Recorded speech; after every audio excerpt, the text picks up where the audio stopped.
Bună seara, oameni buni! Am avut mai multe solicitări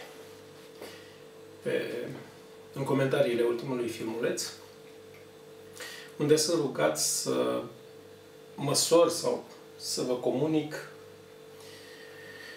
dimensiunile unui micronucleu dintre ăsta. Micronucleul este făcut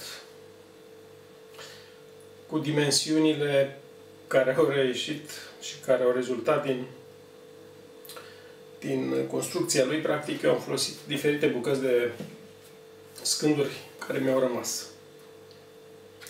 Nu e copiat de undeva și așa cum au rămas bucățelele, așa am considerat că pot să optimizez și să le folosesc. Nu știu exact, știu doar cu aproximație, de aceea am luat o ruletă și o să încerc să măsor în fața camerei dimensiunile și să le puteți identifica dumneavoastră din filmuleț. Nucleul știți, micronucleul știți.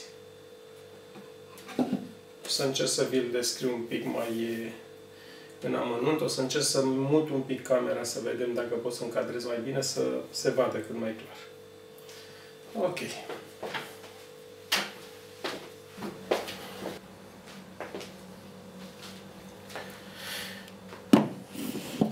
Sper să se vadă.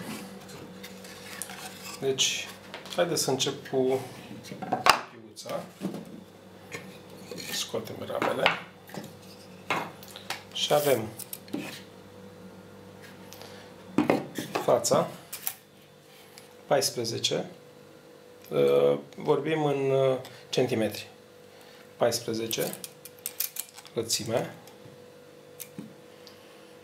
Aici avem 18, iar grosimea falsului aici este de 1 cm, deci 18. Deci bucățica de aici din mijloc 16. Grosimea este de 22 a materialului. Înălțimea nucleului este de 12 cm. 12 cm. 20 lungimea fundului. 14. V-am mai spus treaba asta.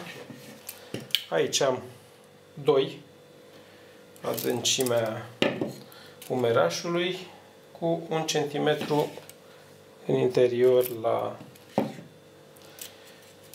16 cm. Asta se putea deduce de aici din lungimea lateralei. Și la interior avem 9,5. Deci cam astea sunt dimensiunile mini-nucleului. Aici am 2 cm adâncime la cele două hrănitoare. Sunt suficiente hrănitoarele pentru cât hrănim noi, mai ales cu hrană lichidă, dacă hrănim cu lichidă. Iar capacul, folosesc tot așa niște bucățele de scândurele rămase de 4.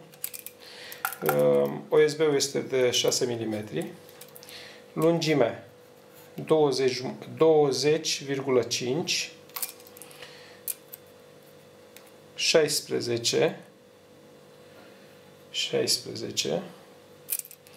În interior avem exact 14 și între cele două falsuri 18 și puțin, 18,2 mm, cam așa. Aici v-am spus în 4, aici am 2 falsul, 2. Practic,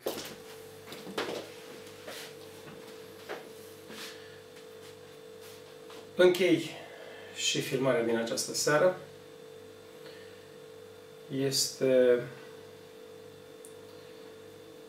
timp rău. Din păcate, speram că ieri, astăzi este duminică, ieri speram să mă uit puțin în studiu, n-am reușit. Vremea nu ne permite. Anul trecut era chiar cald de Sfântul Dumitru. Știu că am mers în mânecă scurtă la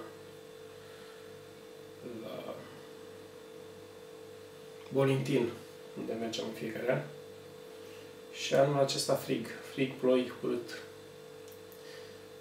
Da, sper să mai vină totuși câteva zile bune ca să putem să ne mai uităm. De regulă nu prea deranjez stupid când vremea nu-mi permite, nu încerc să îi las în liniște, să nu-i deranjăm.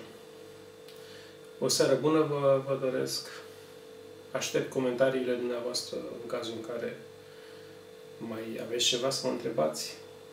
Scrieți-mi, pentru că încerc să răspund cam la toate solicitările care le trimiteți în comentarii sau în mesajele pe care mi le trimiteți. Vă urez numai bine. Sănătate multă!